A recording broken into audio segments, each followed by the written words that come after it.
Wow, 3 miliar data pengguna bocor. Halo semuanya, selamat datang di channel video aku. Perkenalkan, nama aku Devi. Ini merupakan video pertama aku di channel ini. Setelah sekian purnama, aku mencanangkan untuk punya YouTube channel sendiri. Finally, sekarang aku sudah punya YouTube channel sendiri. Jangan lupa subscribe ya teman-teman. Oke, di video kali ini aku mau membahas tentang kasus-kasus kebocoran data apa saja yang pernah terjadi di dunia dan sempat menghebohkan dunia. Nah, teman-teman, kalian pernah sadar nggak sih kalau data-data kalian kayak nama, alamat email, nomor telepon, dan juga bahkan status kalian merupakan sebuah data yang jika dimiliki oleh seseorang yang punya niat jahat dapat digunakan untuk hal-hal jahat, contohnya penipuan, atau mungkin kasus pencucian data, atau mungkin juga kampanye politik.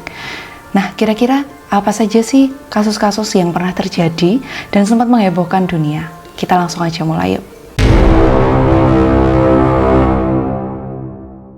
Kasus yang pertama terjadi di Yahoo. Yahoo merupakan perusahaan multinasional yang sangat terkenal di dunia. Dia terkenal dengan web portalnya, Yahoo Email, Yahoo Finance, dan juga beberapa aplikasi-aplikasi lain yang mendukung proses bisnisnya.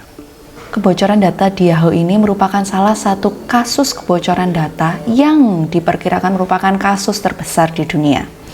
Tepatnya pada tanggal 14 Desember 2014, perusahaan Yahoo mengatakan kepada publik bahwa pada tahun 2013 perusahaannya mengalami peretasan di mana itu mengakibatkan kebocoran data sebanyak 1 miliar data pengguna Yahoo. Dia juga menambahkan bahwa pada tahun 2014 ini terjadi juga kebocoran data sebanyak 500 juta data pengguna.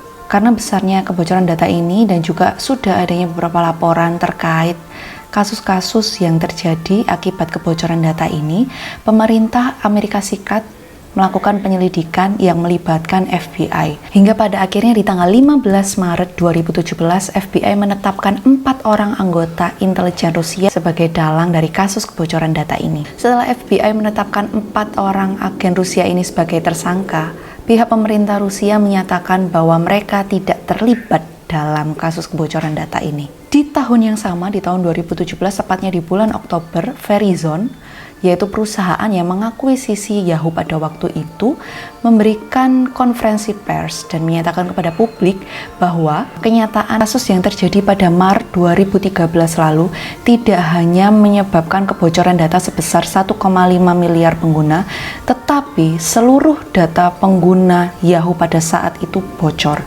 yang sejumlah 3 miliar data pengguna. Banyak banget. Nah, dikarenakan kelalaian dalam penyimpanan data ini, Yahoo dikenai denda sebesar 50 juta US dollar atau pada saat itu setara dengan 760 miliar rupiah. Wow, 3 miliar data pengguna bocor. Dimana pada waktu itu kalau nggak salah ya, jumlah penduduk dunia itu sekitar 7 miliar. Setengah dari penduduk dunia ini datanya telah bocor di kasus ini. Luar biasa. Kasus selanjutnya terjadi di Facebook. Kasus ini terkenal dengan nama Cambridge Analytica. Kasus ini diketahui publik di tahun 2016 yang tepatnya melibatkan 87 juta data pengguna Facebook. Kejadian ini bermula di tahun 2013 ketika Alexander Cogan, salah satu ilmuwan Universitas Cambridge, melakukan survei penelitian ilmiah kepada 300.000 pengguna Facebook dengan menggunakan aplikasi This Is Your Digital Life. Pada saat itu, sistem Facebook memungkinkan aplikasi This Is Your Digital Life untuk mengumpulkan informasi akun pribadi pengguna sekaligus semua akun yang berteman dengan mereka. Aku nggak bisa bayangin sih kalau aku ngisi survei itu dan pada saat waktu itu aku punya 500 teman Facebook, berarti si Cogan ini dia bisa ngumpulin data 500 teman aku yang bahkan nggak ngisi survei. Kasihan juga ya. Pada waktu itu akhirnya Facebook mengetahui kesalahan sistem mereka, tetapi mereka gagal untuk memperingatkan pengguna. Facebook hanya melakukan langkah-langkah pencegahan dasar. Pada waktu itu Facebook mengetahui kalau si Alexander Cogan ini memberikan data-data tersebut kepada Cambridge Analytica. Facebook juga meminta mereka untuk menghapus data-data ini, tetapi tidak mereka lakukan. Data-data yang bocor ini mengandung profil publik, halaman yang disukai, nama, alamat, nomor telepon, lokasi pengguna, hingga pesan. Data-data ini akhirnya diolah oleh Cambridge Analytica dan dijual untuk kepentingan politik kampanye Donald Trump. Kasus ini berujung pada kebangkrutan Cambridge Analytica di bulan Mei 2018 dan pada Juli 2019 Facebook diharuskan membayar denda sebesar 5 miliar US dollar atau 70 triliun rupiah. Meskipun hukuman telah dijatuhkan, tetapi masih banyak teori-teori yang beredar di kalangan masyarakat terkait kebenaran dari kasus ini. Apakah ada kemungkinan bila Facebook menjual data kepada Cambridge Analytica, atau mungkin juga memang selama ini sebenarnya Facebook menjual data-data pribadi kita? Banyak banget teori-teori tentang Facebook dan juga alasan-alasan keamanan yang menyertainya. Kalau seumpama kalian tertarik dengan cerita lebih lanjutnya, aku bisa sertain di satu video khusus untuk kasus ini. Kalian bisa komen aja di bawah. Sebenarnya kasus kebocoran data Facebook ini bukan hanya di tahun 2016 yang lalu, tetapi di 2021 ini juga diketahui bahwa data pengguna Facebook telah bocor kembali. Hal ini diketahui publik dari unggahan Twitter akun @underthebridge yang menyampaikan bahwa 533 juta data Facebook baru saja bocor secara gratis. Yang artinya, jika kamu memiliki akun Facebook, kemungkinan besar nomor telepon yang digunakan akun tersebut bocor. Saya belum melihat Facebook mengakui kelalaian mutlak data ini.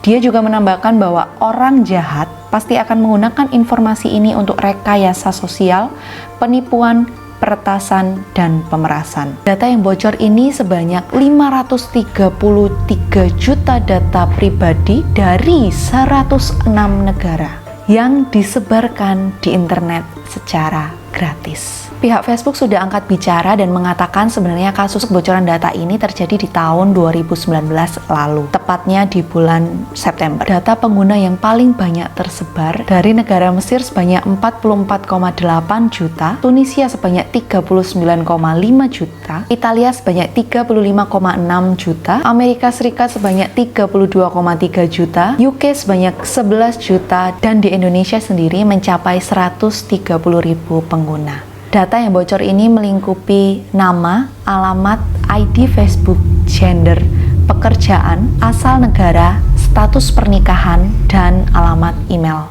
Sayangnya, sampai video ini dibuat belum diketahui tindakan hukum apa yang akan dijalani oleh Facebook. Atau mungkin hukuman denda dari perkara ini, kita masih belum tahu. Kita tunggu aja kelanjutannya ya. Gimana menurut kalian tentang kasusnya si Facebook ini? Dia udah 2 kali loh mengalami kebocoran data. Yang pertama 87 juta, dan yang baru-baru ini 533 juta dan dijual secara gratis.